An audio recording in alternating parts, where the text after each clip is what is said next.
The sun goddess closed a stone door, and the entire world went dark. The gods could not command her back, so they tried something stranger: a mirror, a dance, and laughter. After Izanagi escaped the land of Yomi, he washed the darkness from his face. From his left eye came Amaterasu, radiant goddess of the sun. Izanagi entrusted her with the plane of high heaven, and beneath her light the young world found order.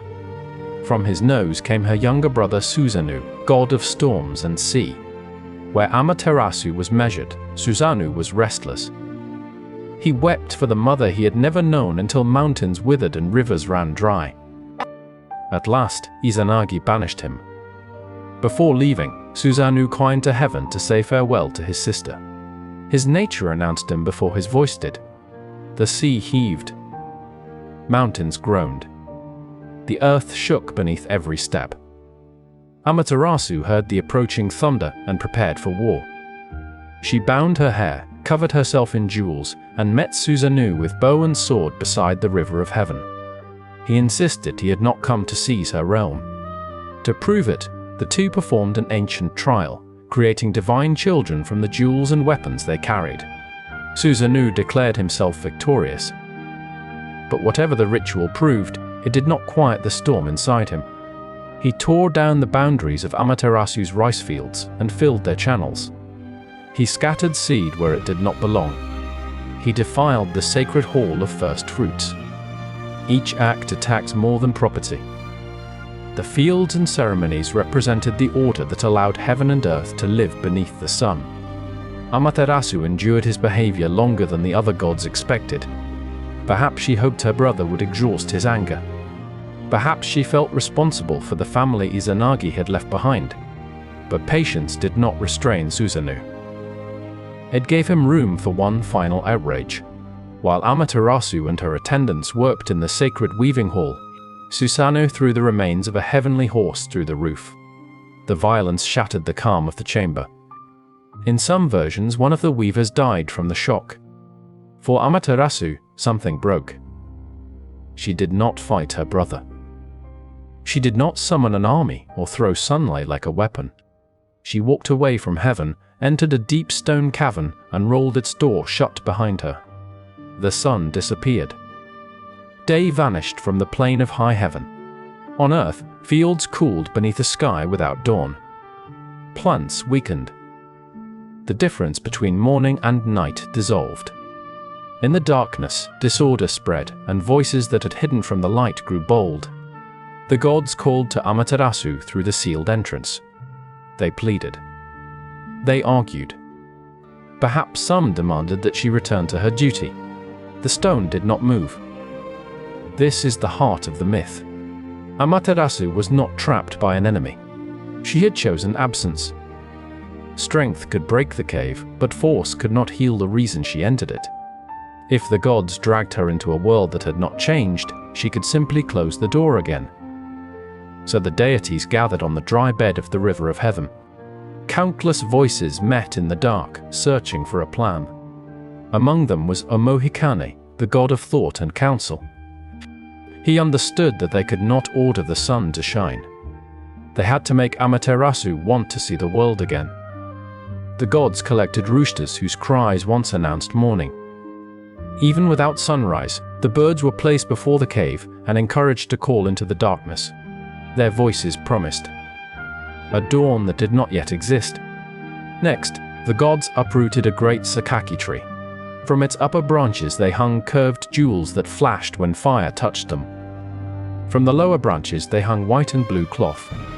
At the center they placed a newly made bronze mirror, polished until its surface held every spark of light. The mirror would become one of the most important sacred objects in Japan. But before the cave, it was not merely a symbol of the sun. It was bait for curiosity, and an answer to isolation. The gods lit a courtyard fire. Then, Ame no Usume stepped forward. Usume was the goddess of dawn, performance, and fearless joy. She climbed upon an overturned wooden tub and began to stamp.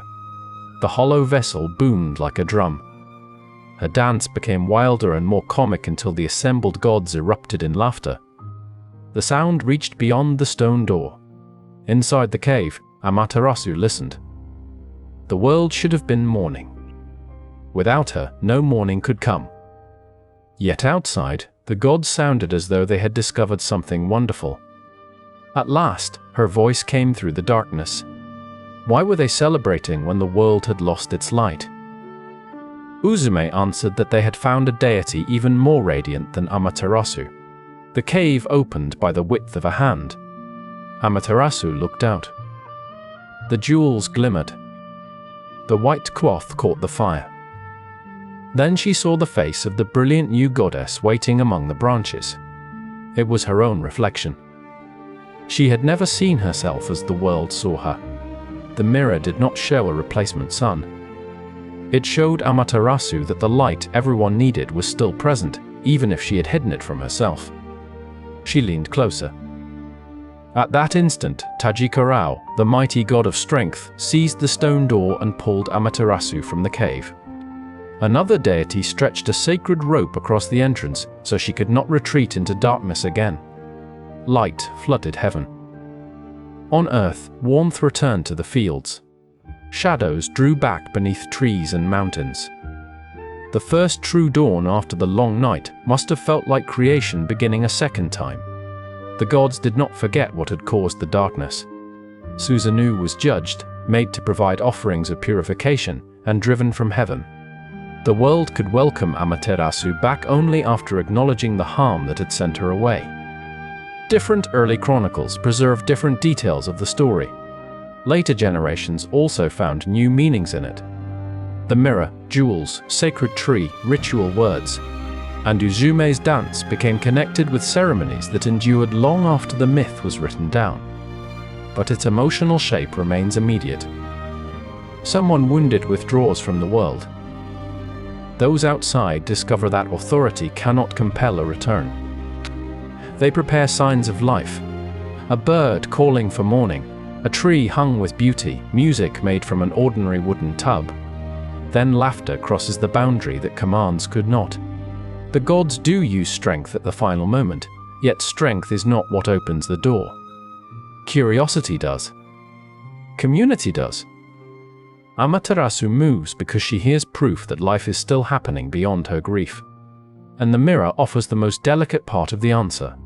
The sun goddess returns when she recognizes her own radiance. The light was never destroyed. It had only forgotten that it could be seen. The longest night in Japanese myth did not end with a battle. It ended when laughter reached a closed door, and the sun looked into a mirror and remembered what she was.